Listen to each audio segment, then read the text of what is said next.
Hello, I'm Naina Shah, Head of Green Tech and Circular Economy at Flow Chennai. Rethink, restore, regenerate, powering a circular future guided by the philosophy less waste, more reuse, and smarter choices. Flow Chennai is delighted to collaborate with EcoParadigm and Center for Excellence for Resource Recovery to advance the Sampurna Habit Certification, an initiative envisioned as a nationally recognized benchmark for livability and sustainability. This program aims to enable India's villages and cities to move beyond infrastructure led growth towards human centered, resilient, and thriving communities. At the heart of this initiative lies a simple yet powerful principle: segregation of waste at source, the cornerstone of effective waste management and reduction.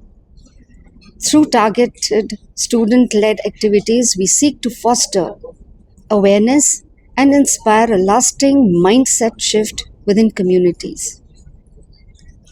Our focus areas also include e waste management with an emphasis on refurbishing laptops and bringing them back into the mainstream use. Sustainable technologies such as decentralized wastewater treatment system for water recovery achieved without dependence on electricity.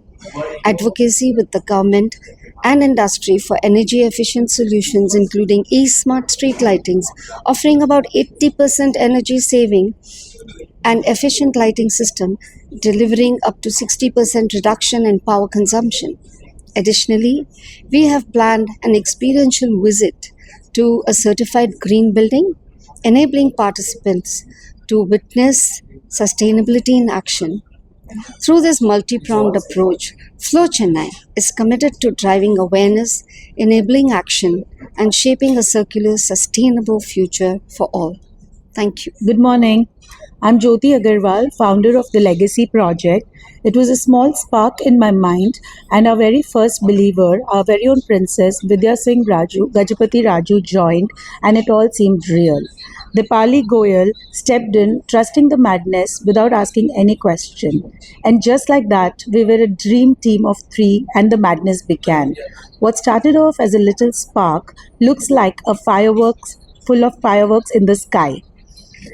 We are truly honored that we are launching in presence of epitome of grace and royalty, Her Highness Radhika Raje Gaikwadji and Preetaji Reddy. Their presence will definitely elevate our launch, and we are so thankful to the gracious Flow Chairman Amulya Rao and her team for seamlessly weaving in this event.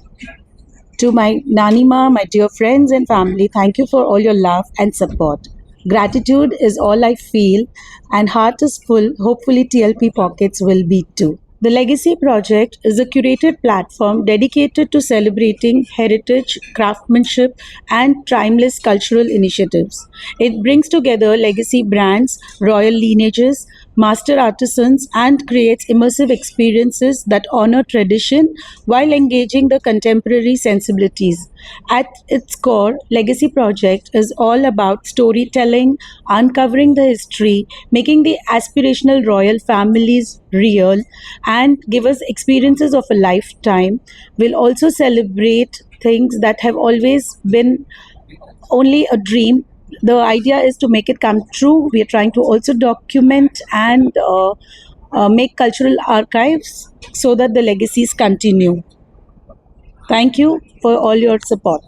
What truly shapes the future of a nation? Is it government? Is it industry? Is it policy?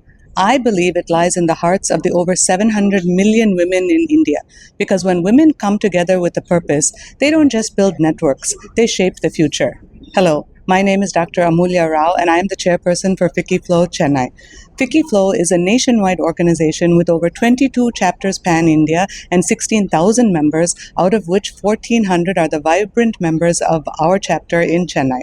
The mandate of FICCI Flow is empowerment of women at all levels. We empower women at the grassroots through skilling. We bring more homepreneurs into the entrepreneurial journey, and we also certify more women as independent directors to join boards. If this resonates with you, we would love for you to join us on this journey of empowering women and shaping India's future. My name is Jyoti Thomas, and I'm heading along with Harsha Sajnani for the wellness and life skills. This is a very new initiative, which is not truly the clinical part of health, but this is an overall wellness where we connect with women, children, youth who are all 16 plus. The idea of life skills and wellness is to reach out to women to make sure that they are able to take it on to their livelihood skills. And the interesting part of this particular initiative is we collaborate with all the other initiatives. So wellness in terms of mentally, not the medical part, the goodness of how we take it forward and where we can take the women in terms of career guidance. Everything comes under life skills and wellness. And this is going to be a great year for us at Flow Chennai 26-27. Thank you. It's not just to build a network, we shape the future. And this is the ethos of FICCI Flow. FICCI Flow is a nationwide organization with over 22 chapters and 16,000 members, of which Chennai is a proud component of 1,400 members. Last year, FICCI Flow reached the lives of over 16 lakh women, and Flow Chennai was a significant part of this movement. These numbers don't just reflect scale, but they are the strength of our collective purpose. At FICCI Flow, we work across diverse sectors to empower women at every level, from handlooms and handicrafts, textile to finance, healthcare, and the automobile industry. One vertical of focus this year is the green tech and circular economy, guided by the simple belief that sustainability must move from intention to everyday action. Our efforts are centered around three priorities: building awareness, enabling meaningful collaboration, and driving action on the ground, making sustainability not just an idea, but a way of life. Even as we expand into new sectors, we remain deeply committed to our traditional roots. Our agriculture, agro-based and food processing vertical is nurturing a strong, inclusive value chain led by women. Through Soil to Soul, a pilot project launched for Tamil New Year's Day, we are directly connecting women producers to markets, where every purchase empowers a woman, where every product carries a story of resilience. The overwhelming support of this initiative received from our members truly reflects the generosity of spirit that embodies the FICCI Flow woman. We also recognize that growth in business begins with new ideas. Through our startup vertical led by Ms. Vanita Venugopal, FICCI Flow Chennai is proud to be the ecosystem partner for the IT&T Kriya Innovation Awards, a platform that celebrates creativity, innovation, and the ideas shaping the future. I encourage each one of you to join us tomorrow at the historic Victoria Public Hall to experience that energy firsthand. And coming to today's session, it is truly special. It is brought to you by the vision of three FICCI Flow members, Vidya Singh, Jyoti Agarwal, and our very own past chair, Dipali Goyal, who have come together to create a legacy project. A platform that celebrates heritage, craftsmanship, and timeless cultural narratives, bringing together legacy brands, royal lineages, and master artisans. At its heart, it's about storytelling, about what we inherit, what we create, and what we pass on. We are honored to have with us two extraordinary voices, Her Highness the Maharani of Baroda, Srimati Radhika Raje, and Dr. Preeta Reddy, leaders who embody the idea that true leadership transcends time, bridging legacy and the future with purpose. As we listen and reflect today, may we be inspired, not just to carry forward what we inherit, but to consciously shape what we leave behind. As Mahatma Gandhi said, a nation's culture resides in the hearts and the souls of its people, and that culture is shaped by each and every one of us through what we preserve, through what we create, and through what we pass on. Thank you. I must say it's quite overwhelming. Maharani ji, welcome to the city of Chennai, and welcome to this wonderful gathering of extremely beautiful women. And each one, I think, are women of substance. So I hope you enjoy this conversation. And I know that they are looking forward to multiple insights from you. And when I tried to read about you, I was quite overwhelmed, actually. but you must forgive me if I don't bring out the complete depth, the beauty, the grace, and the way you carry the legacy with so much ease. So thank you for being there, and thank you all for the invitation. I've never interviewed a Royal Highness before, so if I'm not saying that it's much easier talking in a hospital environment with doctors, but now in her presence, I think I'm like it's going to take me a little bit of time. But having said that, I think it's one of the best things ever, and that the book was beautifully put together. So thank you for showing us those lovely slides, the women and flows. Amulya, thank you for that. So Her Royal Highness Maharani Radhika Raje Gaikwad of Baroda, what a presence. And they say that the Royal Palace of Baroda is probably the world's largest single private residence. So it must be very hard to, I know all of us find it hard even to manage our own little infrastructure. But having said that, I'd love to hear from you, and I'm sure everybody here would. How do you do it with so much of elan, with so much of grace, and the thoughtfulness of carrying legacies forward? Maharani ji, could you just enlighten us on that? Thank you, Preeta ji, for that lovely introduction. Thank you, Amulya. Thank you, Vidya ji, for having me. Thank you for showing up in such large numbers to see this interaction today morning. Coming back to your question about living in a house of that size and how daunting it may be. It is. I think we all, as women, understand what it is to run a household. And when that household is, 10 times or maybe 20 times the size of a regular house, and you have, and it's an aging house, it's about 130 years old. There are only 3 adults living in it. My 2 daughters are now away. And it's a beautiful home, but it's also, you're mindful of the fact that it's a museum quality monument, and you kind of trying to call it a home, but it has a very overpowering personality. It's like an aging old grandmother-in-law you're living with, and you kind of working around that. So you have great respect for her, but she's also unyielding. So. And has a very strong personality. So for the longest time, my challenge was, I would, as a young married girl, you want to do up the house so where you have imagined your own home and your kitchen, and you kind of put up souvenirs from your travel, and nothing would just go and fit in that house. So at some point, I just gave up. And but it has so much to offer in the space that it is, that it's been such a happy home for me, for my children. There's so many memories associated with that. Every corner has a memory, and it's so open and vast. It's a very large estate. My husband has created a beautiful golf course around, but we have wildlife there.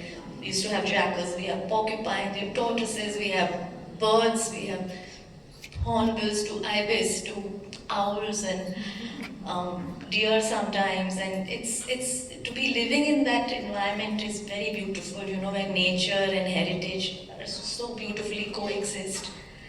And it's little like kind of you go back in time when you step into that space. So it's extremely challenging to look after a home with this kind of legacy, and that it's up to 2-3 people to keep this heritage alive for which represents India and craftsmanship and what vision India used to have, and save it for generation in the future to feel proud of. I think that sometimes feels daunting, but for most other parts, it's home, and we are very, very, happy to call it home. My daughter was sitting here. She still visits in a scooty. So from her room to the dining room or wherever, there's a scooty. That says it well. It's hard to explain it, but yeah, that's how it is. I guess in a way you get your 10,000 steps then by looking after the house. Perfect. You were born a princess of Wankaner and now, of course, the Maharani of Baroda. Two extraordinary lineages.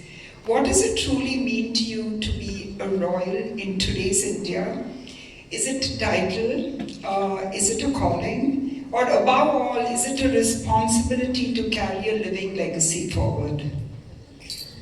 I think, Neetaji, it means very individual things to different people. I think for some it could mean a title, it could mean a heritage that their family has stood for, and a deep sense of identity emerges from it. For me, I take it very lightly. I don't refer to myself as a Maharani. Of course, if people refer to me, I accept it with grace. But I don't see myself in any capacity as a Maharani because the title is defunct. I think if you continue to live in that concept of an identity which has been dissolved for almost 100 years, well, 80 years, I think you will not be able to adapt and remain relevant. So I think for me the focus is that there is, yes, this great regard that people have for families like us, that people come and show the respect and love and grace to families like us, like all of you here. And therefore there is an intrinsic belief that there's a trust factor. Because for generations you've been there and you've been in public life, that there will be, the work that we are coming to do is for society, is for public, is not for private gain. And I think that really helps mobilize our work. So it helps amplify our causes, what we stand for. There are many people doing great work, but today if my work in a personal capacity is getting recognized, I also understand comes from the fact because there is there's a family name that is established. So that reputation has been established. So I think what royalty today is that there is an establishment of trust, a reputation, a character, and that helps us to work and recalibrate what needs to be done. But otherwise, yes, but different people, royalty means different thing. A lot of people have taken it forward in politics and doing great work because there is an inbuilt leadership quality that royalty had because they've been always interacting with the people, representing the people. For many, it's been going into hospitality and converting the palaces into hotels, and in a way also representing our culture because the world is coming to India to see those palaces. So I think we've adapted to the new times and continue to find ways to remain relevant. But I think for most of us, we are not really too attached to the title because we realize one has to now adapt and move on with the times. I think that was a very interesting revelation. I just wanted to add a little bit of the legacy factor and the royalty factor. India depends a lot on tourism. And for us, it's a revenue earner, it helps with the economics of the nation. It also provides a lot of jobs for people. So, and I know that globally people come to India, a lot of them come because they really want to experience royalty. So without, you carry it so lightly and so gracefully. But Indian legacy, Indian royalty, the way we call it, are actually contributing to economic prosperity. And the communities around them, they prosper, and so much of craft comes into being because they have a patron.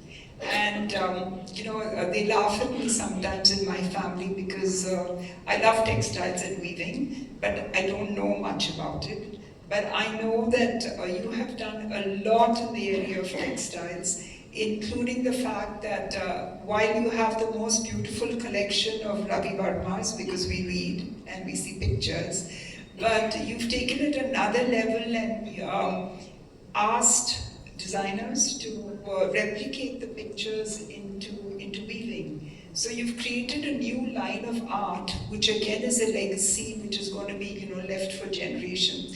Could you just tell us what inspired you to do it, and why are you focusing so much on preserving these legacies, bringing something new for us, and how do you see tourism in India growing? I think more and more tourism in India is growing, going back to the roots. I think the Western concept of tourism always was heritage, royalty, and Ayurveda. I think that was the great pull, and of course the forests of India. But more so, I see Indians now traveling for the experience of being able to authentically experience India in the interiors, to have immersive holidays with the cuisine, with the culture. And I see that shift, Preeta, come more since COVID. I think a lot of Indian families have discovered India post-COVID, and the luxury traveler has started moving into the interiors of India, and I think that's to great benefit. Because when tourism, the great benefit of tourism, and I don't just mean in terms of the economy, which of course benefits, and the infrastructure, but I mean in terms of the migration. The villagers don't have to move out of their villages to seek job opportunities. If hotels or old homes get restored into homestays, then the locals get employment. And you see less people migrating to cities, the load on cities reduces, crime goes down. So these are, for me, at a grassroots level, this is the great benefit I see of tourism. My love for craft, yes, I do like to connect craft and art, and be able to have a direct interface for the end consumer. That is what I do, either through Craft Design Society, CDS Art Foundation, or through Urja, which is an artisanal fair I bring to Baroda every year, where I invite artisans to participate and designers who work in craft, and a lot of cross-pollination and collaborations emerge from there as well, where a designer will see artisans, textile or buttons or leather work, and then they will collaborate. Because the idea is that for craft also to remain relevant at a higher standard, it has to be able to adapt to times and aesthetics. So that exposure is very important, and the interaction with the end consumer. See, because the artisan is sitting in their remote villages making the exact same product for hundreds of years. They don't know what a flat in life in Bombay is like. They will still make those big statues and expect them to sell. People don't have homes which can take those big objects. So to be able to marry functionality and form and create something which is actually relevant and aesthetic, these are important conversations to have. So we must celebrate craft and tradition and skill, but if you really want to keep it alive, we have to be able to transition into times where you and I are actually happy to buy it and use it. It's not just for the sake of charity that one time you pick it up, that I want to support the artisan. That's not going to carry our craft forward. So sustainability and carrying forward the craft, which is India's rich heritage, is something which you're doing very passionately. How are you documenting, the history, the legacy, the jewelry which the families have had, textile, and more than anything else, we Indians come from this culture and tradition, how we carry on our pujas, the different festivals. How are you documenting all this for future generations? I know we can go on ChatGPT and it'll probably tell us a few things, maybe not as authentic, but these things are, invaluable treasures. The fact that we have her here and sitting and talking to us, how do you, Radhika ji, how do you document all this for future?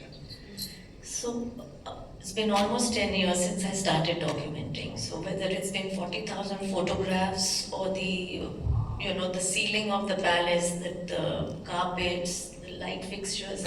We are still in progress. So it's, institutions like this, which have been home for, like I said, over 130 years, are living documents. And they are,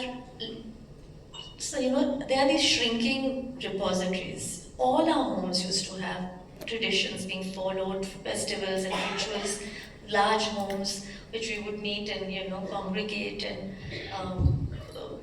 but most of our culture was passed down word to mouth. There was no documentation. We learned this, our grandmothers learned from their mothers and passed it on to their daughters and so on and so forth. But as the families are becoming more and more numerous, those conversations and those imbibing of traditions are dying out.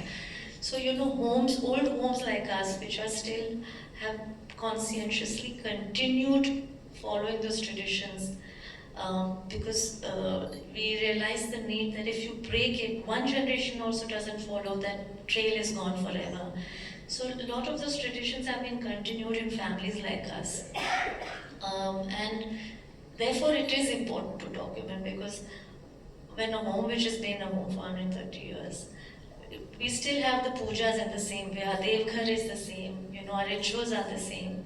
They may not be as, elaborate as they used to be 100 years ago, but the essence is still there. So we are consciously documenting all of it so that the generations, ahead know what Indian culture, living culture is, and whether it's khana, whether it's food, whether it's ritual, whether it's a festival, what color is worn, what sari is worn for what occasion, what kind of jewelry is worn, what kind of uptan is used for which festival. The Mangal Snan is what we have before Diwali, where you'll have uptan of khas or coconut and different oils prepared, and there would be live music played to while the women of the house would have this uptan or this Mangal Snan, this beauty baths. So these are, we try and still do it. We used to have like maybe 8 uptans, now we'll have 3, but it still continues, So you keep that tradition alive. And I'm grateful for my mother-in-law who makes it a point to continue these things. It's exactly this, because if it stops in one generation also, they are lost. So these are very important stories and traditions. Thank you for telling us that. So, from a mother-in-law factor, so many in the audience, grandmothers do, I guess. When I got married, I was 19, and I went into this, joint family, and lovely but strong mother-in-law who spoke only Telugu, and I didn't even know a word of Telugu at that time. So it was kind of funny. I knew more Tamil than I knew Telugu. But because I wanted to converse with her, now I can speak in Telugu, I can understand and I can speak. But one learning was, I think, looking back, she probably wanted me out of the house, because then it was like completely her kingdom and her territory. So she said, no, 8:30 in the morning, she'd say, aren't you going to work? And it kind of helped, because I don't think I'm so good with the house, but I manage. It's not too bad, I think. But my mother-in-law encouraged me to go to work and, just push me out of the house. But having said that, you've lived with a mother-in-law who really, in a way it might have been hard, it might have been challenging, but the traditions passed on because of her. And how do you see that happening for future generations? Because I don't think I can even tell my daughters-in-law, see that everybody has a Mangal Snan for Diwali. If you do it, I'm so happy. But what is your advice? How do all of us deal with being good mothers-in-law, much loved mothers-in-law, but for children of the future? Well, fortunately, I have only 2 daughters, so I'm going to be no daughter-in-laws coming my way, thankfully. But you see, I'm a Rajput, and my home that I married into was Maratha. So everyone was very patient in teaching me. I was not expected to know anything, and anyway, I wouldn't have known anything, even if I was a Maratha, honestly. So there was, everything was explained to me and taught to me with great patience. And my father-in-law just started talking Marathi to me the day I got married. And I was 23 when I got married, and he would so I just started answering back in Marathi, and that's how I picked up. It was just, there was no formal initiation into a language, and I think as women we are just so adaptive. And I think most of us pick up languages and customs and rituals as to where we are married, and I think most of us women are so fluid in that, and people always marvel, oh my God, you learned after marriage and you speak so well. But I think for most of us women, we adapt to traditions, culture, cuisine, climate, languages where we are married. But yeah, I think what mother-in-laws need to be and daughter-in-laws need to be is more patient and be able to allow that conversation. I think it's important that daughter-in-laws also understand that if they don't listen or just absorb in what they're being seen, they're not going to be able to pass it on. And your children will lose a huge part of their heritage if you are not a conduit in translating those traditions onto your children. So if you can put, I think, a little bit of that personality clash aside and just focus on. Thank you. I think that helped a lot of us, but I must say that we feel very blessed. I have two lovely daughters-in-law, and I know some of my friends have lovely daughters-in-law in the gathering, so God bless all of you. Having said that, this thing about social impact, it's a huge thing in today's world and going forward. And this whole thing about the gender bias and the fact that you're doing so much for the LGBTQI, what motivated you to do it, and why do you think that we have to be much kinder and less judgmental about things like this? I think I feel strongly about anyone who's marginalized. So it begins with women, it begins with people with disability, animals, I think, caste distinctions. I have an issue with anyone who doesn't find a place at the table. I sincerely believe if you're not at the table, you're part of the menu. So how many of us are really willing to represent people at the table? And I think as women, we do have a sense of community. We are just born more compassionate. And it's just about being able to exercise that intuition, that compassion, and expand our universe beyond just our immediate family or our peer and a community. For me, the LGBTQI community I saw was a struggling community, and it's a very invisible community in many parts, especially in 2 tier, 3 tier cities. In Delhi, you will see them concentrated and celebrated in glamorous roles as in the fashion industry, or you'll see them in beauty parlors. But in other cities, in smaller towns and villages, they're absolutely ostracized, repressed, and chastised for making the choices or having a life different from us. And I realized that there was no CSR, no government policy that covered them. And therefore I felt I have this space which is open to women. And how can I incorporate, create this space for them as well and welcome them in. And that's how my journey began. And I started just having them in my regular women's classes, and my inclusion began at the classroom level. And that was a learning experience for me to see that the other girls, the girls who are in the class, and they all come from conservative backgrounds, because mine is at, 1914, so about over 110-year-old Sanstha, only, serving women and girls, and the parents would send them also there because it's a conservative all-girls organization. And there they had all these trans people coming and doing waxing and threading on each other, and the girls were, getting along famously. And then my teachers came in from the community, and I realized that there was no questioning, no resistance. And the concept is that the inclusion comes at the grassroots level, at the classroom level, where you're all equal. Then there is a real building of trust and compassion. It's not that then you're just you've got a job and then someone comes in a reservation and then you feel they are not on merit. The thing is that you're actually at the learning level together. And that's why I realized that segregation is not what we need. I think what we really need is inclusion.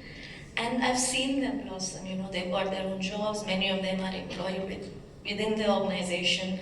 The cafe that I run, Kazra Cafe, is one of its kind in Western India, and it's run by the LGBTQI community. We have authentic Gujarati and Marathi cuisine, and today proceeds of that have gone on to fund, transgender surgeries, hormonal therapy, mental health.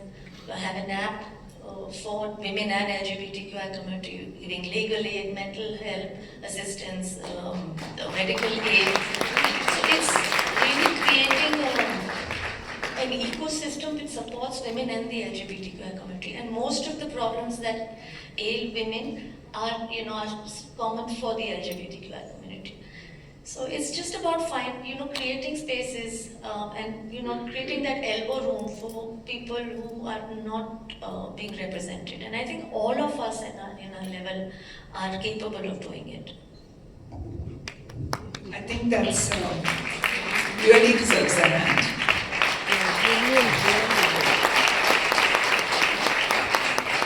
You brought out the fact that you hold tradition in so close to your heart.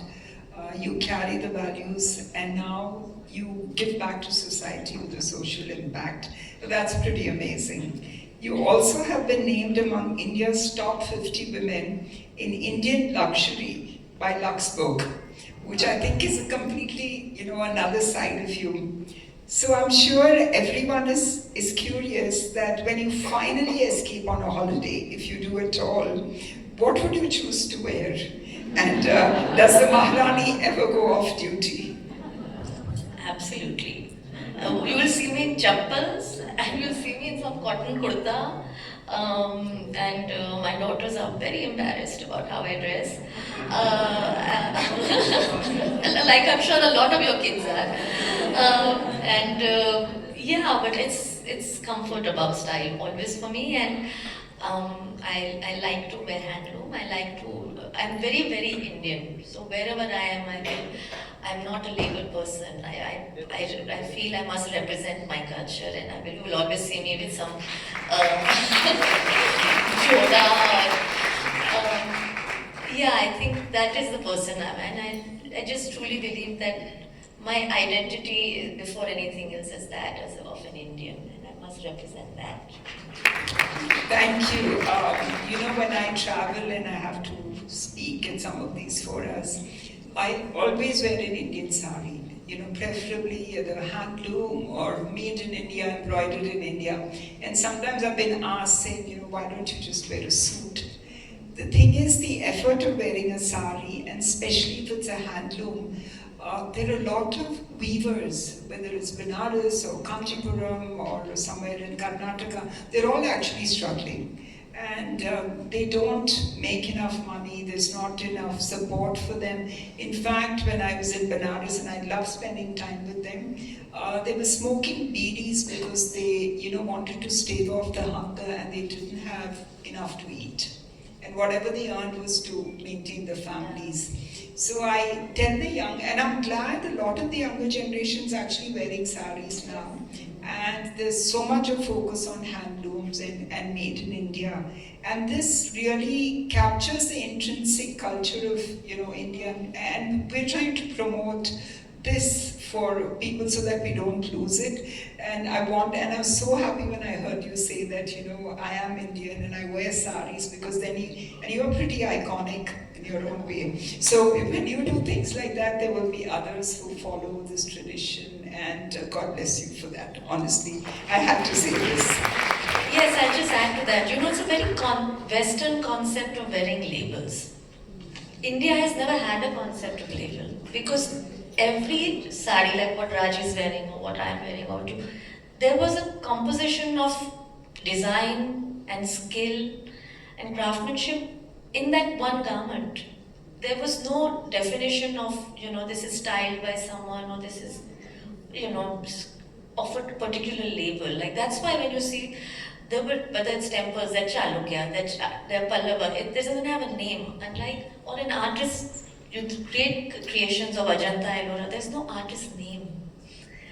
It's a very Western concept of Michelangelo, Leonardo DiCaprio. It was Indian. The craft was bigger than the name who created it. You know, that was the beauty. You wore something which represented your culture, your climate, your aesthetics, your body type. And that was a beautiful synergy that happened. There was nothing which said this is a particular label. These are very, very new concepts in the Indian society. That's why, you know, you wear a Kanjivaram sari or a Banarsi sari, they're known by the places they are made. You know, we are losing that. Why should it be a raw mango or why should it be a Sabyasachi? Why should it be not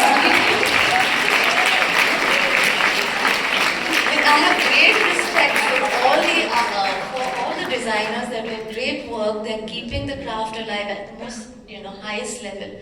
But it is. My question is to the consumer.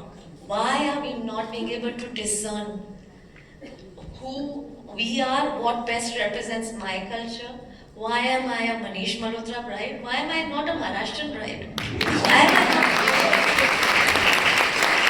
These are the important questions, and that is on us. You know.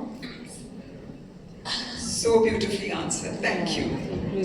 Now, there's some quick questions, and one I've been dying to ask you.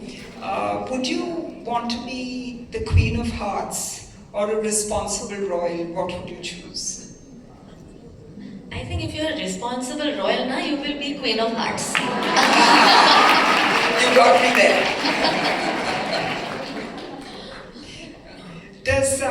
They say, the food and the traditions are fabulous.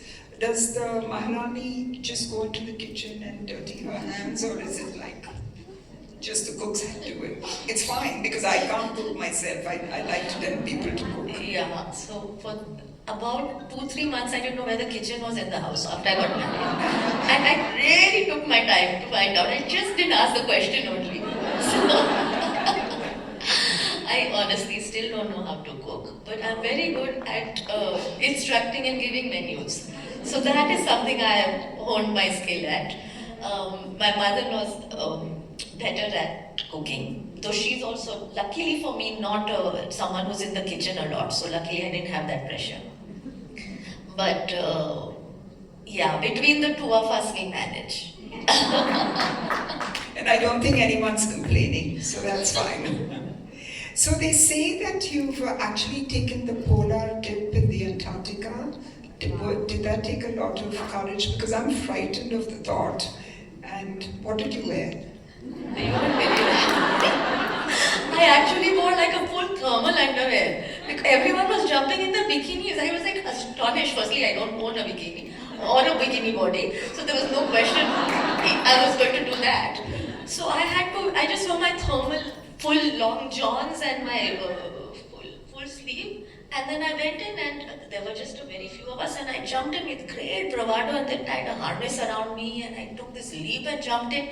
And the few seconds I swam and then my body started kind of freezing. You see that? Immediately you go into shock and you take these big leaps and everyone's cheering you on the boat.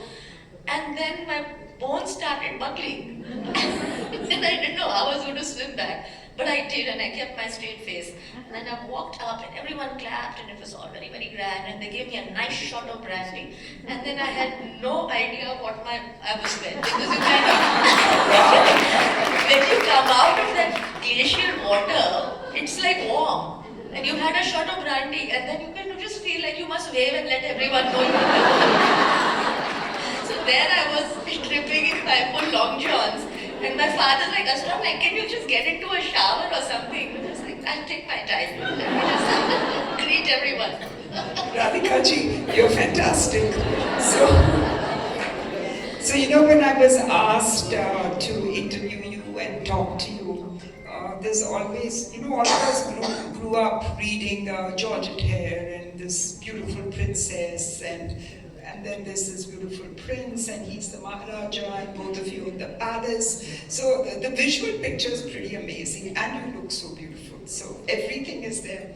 What happens if the handsome king and the beautiful queen have a disagreement in the palace? It's hilarious. What? Yeah, my daughters are right here. So, yeah, Padmaja, actually, you should answer this question. Yeah, we kind of, we have like many corners to retreat into. And by the time we find each other, we've stopped fuming. I think after 24 years of marriage, you kind of know what's worth fighting, what are the battles you want to pick with your husband, and which ones you just want to like grumble and walk off in one corner. But yeah, I think the beauty has been that my husband has been extremely supportive and very, very understanding, which is why I've been able to do unconventional work and not. When I got married immediately, my husband was like, you know, you must keep yourself busy, whatever it takes. My father-in-law took me to the university. He said, you know, you must study further. So there was a lot of this encouragement that came from the family. I think most of us coming from traditional homes, however much we have been exposed or educated, we do need that encouragement or a little bit of guidance from our married homes, you know. I think at least I grew up to where my parents had always said, you know, you must do what the decorum of your house that you're married into allows. And when you get an environment which is encouraging and open to have conversations and, you know, take unconventional paths, it's you feel gratitude for it, you know. So I cannot not acknowledge, you know, the patience and personal sacrifice of my own husband. So many times he's maybe sat for me while I have gone for a conference, or, you know, been at a silent march, or, you know, whatever it may be. It's to believe that your life partner is actually an equal is very rewarding, and I think a woman like me has thrived because I've got it from my married husband. So that actually leads me to another question which is uppermost in many people's minds. There's so much of talk about the women's reservation bill, and we kind of spoke about it a little bit. The different views on it. But I was thinking that if people like you were actually given those positions, leading the nation, politics, you know, people with grace, people who carry the culture, people who do it because, you know, they love the country, it would make a huge difference. And that is a positive on the women's reservation bill. But what are your thoughts on it? I absolutely agree with you, Preetaji. I think the reservation is important because I think we need to have that foot in the door for other women. And in many ways, we may not have an agency just now. We may be, again, just a token for the men who have put us there. But it's a start. I think for any journey, that one step of representation is important, and then will build agency, confidence, and the ability to have an impact for women to come, you know, generations.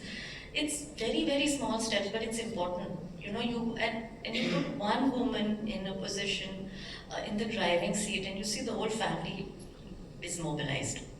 Women have that sense of power of community, that if you educate a woman, the whole family gets educated. You may not be able to say that necessarily for a man, but for women, yes. And let's not put it down because we think that the men will take advantage.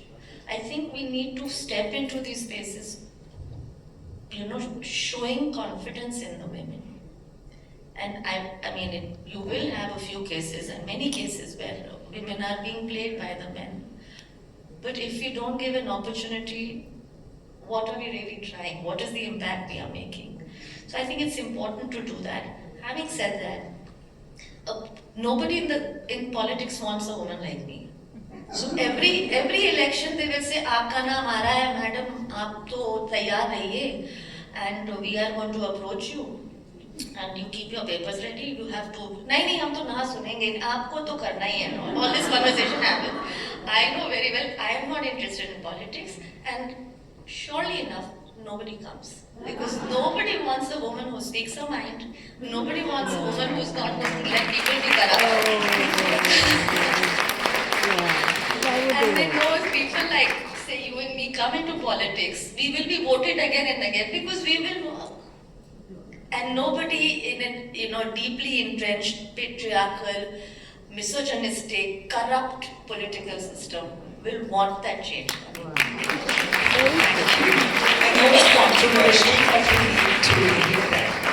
So my last question, if you could rewind and live one chapter of your life completely differently, what would you change? I think my teenage years. I think I daydreamed a lot, and there was yeah, I wanted to be a movie star. So You would have done very well. yeah, so a lot of daydreaming. I wish I'd kind of made more use of it. But having said that, I think I've had the best childhood. I had my sister and I are 10 years apart. We are very close, but she was in boarding, so I had, in that sense, a very lonely childhood because I was at home alone. So my parents gave me a lot of attention. I played a lot with them, and I read a lot. So for me, that helped build my my individuality, my clarity of independent thought, and to be able to articulate and to write. These all came from that lonely pit in my childhood because I was not very talented, so I couldn't sing and I couldn't play sport. So I had to do this next best thing, which was to sit and read. But I think self-doubt. I think as a child you're always thinking if you're doing it right and if you're being liked and if you're doing. So I think a lot of also what society thinks of you. Are you being, and especially in traditional families like us, I've always been this no filter person. So you're always being, second guessing that, my God, I will cross the limit. People got to like me. Meri shaadi nahi hogi. That kind of thing, which was a waste of time. I think I see children today a lot more confident and less, riddled by self-doubt. I think that is it. I think otherwise I don't see any regret in my life. So far, so good. Thank you. You're actually a very conscientious custodian. Our traditions, our values, everything is in very safe hands. And thank you for that. Because it is these legacies which carry the nation forward. It is the warmth and weft of kindness, of tradition, and being a responsible royal, like you said, is what is going to keep India so much apart from the rest of the world. I know we're living in times of turmoil. We worry about geopolitics and the price of oil. But having said that, they all come from a time when there was not that much oil. And there wasn't that much of geopolitics except local skirmishes. But despite that, the country has lived on and the traditions have lived on. And that is because the legacy continues. So thank you so much for your time. And with God's grace, the legacy and the inspiration which you have given all the women will continue the traditions. We promise to be good daughters-in-law, good mothers-in-law, and good daughters. And having said that, thank you. We feel truly blessed to have you in our presence today. Thank you so much. I've enjoyed the journey. It is a big round of applause to Dr. Geeta Reddy and Maharani Radhika Rajay Gaikwad.